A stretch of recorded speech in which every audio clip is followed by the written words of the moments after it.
nalaman niya raw, marami daw sila na nagtatrabaho doon, mga walang status. Ngayon nadidemonyo raw siya kung isusumbong niya raw ba, kasi sobra-sobra na yung ginagawa nila. Grupo sila hindi wala raw siyang palagi. Alam niyo yung feeling na yung nasa school kayo tapos merong nambubuli sa inyo, di ba parang nakakatamad pumasok sa school? Yun, susundo na naman tayo. Magtataka kayo sa aking mga viewers, bakit pagka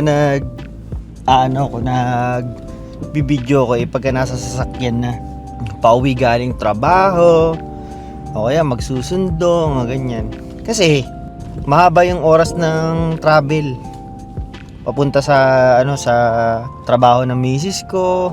Saktong-sakto na nakakapagsalita ako ng freely. Alam mo yun? Kasi sa totoo lang, nahihiya pa rin ako yung kunyari ganito, nagbablog. Tapos, yung bilib ako yung sa mga nagbibideo na naglalakad sila tapos nagsasalita. Bilib ako sa mga ganun kasi hindi sila nahihiya. Ako nahihiya pa rin. Kahit dyan sa bahay, pag yung kunyari, gagawa ako ng video. Ang lakas kasi ng boses ko Rinig na rig ng iba. Hindi ko alam, baka ginajudge ako Nahihiya ako sa ganun Tapos pinapanood naman ng libo-libong tao sa Pilipinas or sa Canada Shit! Libo-libo! Akala mo naman ganun kasikat. Bulok naman. Ay, maulan na naman. Hanip na yan. Hindi na talaga huminto. Hanggang winter na ba tong ganitong ulan? Tuloy-tuloy Hindi ko alam kung hanggang winter na to. Sana naman hindi. Ang pangit kasi sa ganito, kunyari, ulan ng ulan. Tapos biglang mag-yeyelo, yung magi-snow na. Yung mga mga tubig-tubig na yan, magiging black ice yan. Yung madulas. Ang hirap kasi explain pagka yung kunyari black ice, yung sinasabi na madulas pagka nagda-drive ka. Nakakatakot talaga. Kahit alam mo yung dulas niya, kapag nag-brake ka dito hanggang basta malayo, siguro mga isang street ganyan. Pagka yung black ice, kahit i-brake mahina, mabagal na babagal ka lang. Tapos magbe-brake, dire-diretso yung hinto mo, parang nakakatakot, tatama ka sa sasakyan yung sasakyan nasa harapan mo. Kahit anong apak mo hindi kumakapit yung brake, ganun. Kaya pag winter dito, usually pagka simula ng winter, sandamakmak yung mga yung mga na-aksidente. Kasi nga ganun, madulas. Kaya dito, importante yung yung car insurance. Kasi madalas ang mga aksidente sa daan. Saka magastos pagka wala kang insurance na sasakyan. Mahal magpagawa kahit saan. O nga pala, meron na namang nag-message sa akin. Hindi ko alam kung bakit sa akin kayo nagme-message ng mga mga ganyan. Sabi niya, kabayan, ako nandito sa BC, sabi niya. Na raw siya, nagtatrabaho daw siya sa isang company na parang dominated na mga alam mo ng lahi, mga mex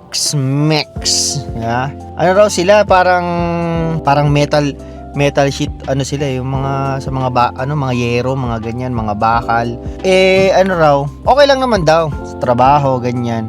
Ang problema raw, mga lahi nila, mga mayayabang daw. Ngayon, napag-alaman niya kasi syempre matagal na raw siyang ilang taon na rin siya nagtatrabaho dun sa company na yun. Lately daw parang pumupunta na raw sa ng pagiging bully yung mga mga lahi na yun.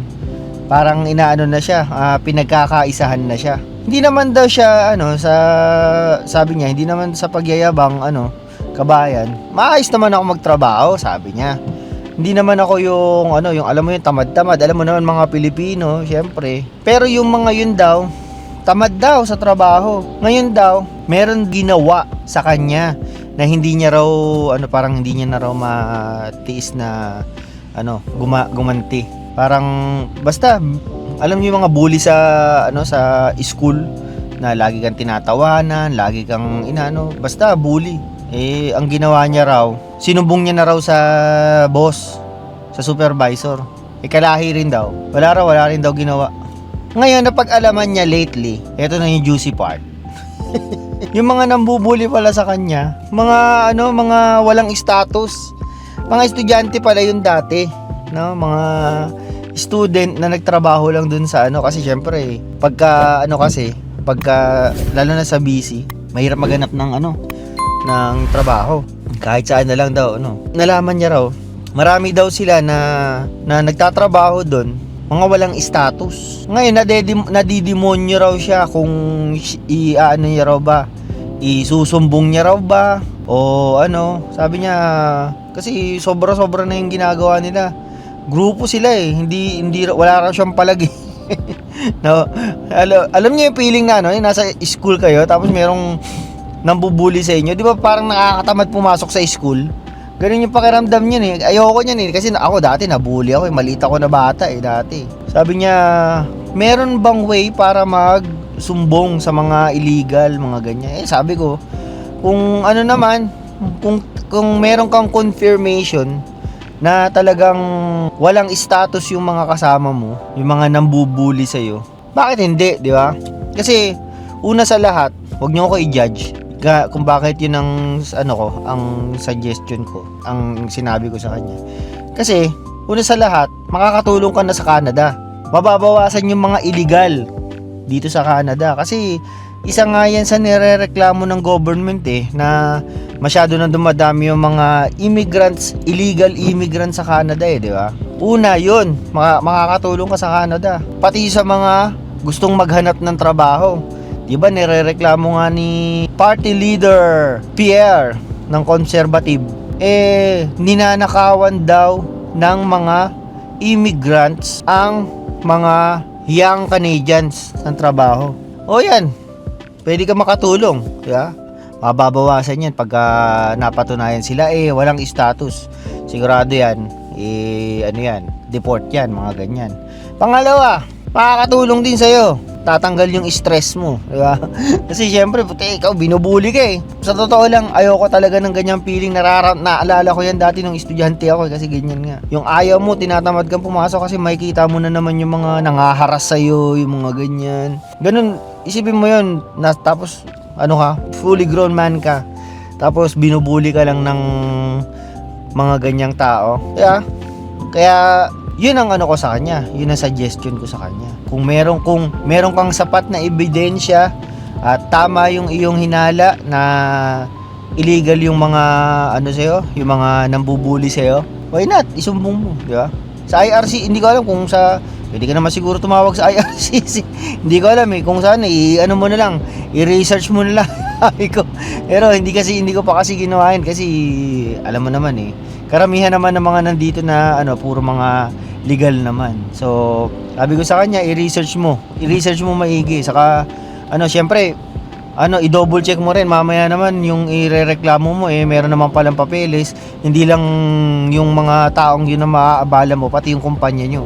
Kasi iimbestigahan yan Mangyayari niyan, ibig sabihin may mali rin yung kumpanya mo kasi nagpapatrabaho sila ng mga walang status, yeah? Or mas maganda sana, wag mo na muna idiretso sa wag mo na muna pala idiretso sa government. Sabihan mo sa supervisor mo. Lumapit ka sa supervisor mo na merong mga ganyang nangyayari pala. Kahit pa man sabihin mong kalahi nila yan. Kapag ganyan na yung mga kaso, hindi na nila siguro sasantuhin yan. Kasi nga makakasira sa kumpanya kapag merong mga ganyang anomalya. Hindi ko alam kung sabi ko sa kanya, hindi ako eksperto. Huwag mong yung aking sinabi. Baga mag-seek ka rin ng ibang mga comments, mga ibang mga suggestion bago ka mag-conclude sa gagawin mo. Si Brandon Boy Kala mo totoo no? Dito na ako. Isipin mo yun, gano'ng kahaba yung biyahe ko. Nakagawa na kagad ako ng isang video. Pero yun yung sinuggest ko sa kanya. Saka na rin to, pwede na rin tong kapupulutan ng aral ng ating mga nanonood na meron kapareho ng sitwasyon, di ba? Hindi naman dapat na kasi baka meron kasing naiisip na ayokong mangabala ng ibang tao. Kasi baka may syempre isipin mo may mga pamilya rin yan mga yan Dapat level-headed ka. Isipin mo yung mga pros and cons, di ba? Kahit ano pa mang sabihin mo, mali pa rin yung ginagawa nila. Pambubuli, tapos pagtatrabaho dito ng illegal. Doon na lang tayo sa tama lagi. Yun lang. Binalita ko lang sa inyo yung mga ganyang bago nating mga nagme-message sa akin. Saka tinanong ko to sa kanya, baka sabihin nyo naman, oy, chinichismis mo yung mga nagme-message sa'yo. Hindi, sabi ko, tinanong ko, baka pwede ko ba tong hindi na lang kita papangalanan. Sabi niya, okay naman, wala nang problema. Yun lang, para meron tayong video.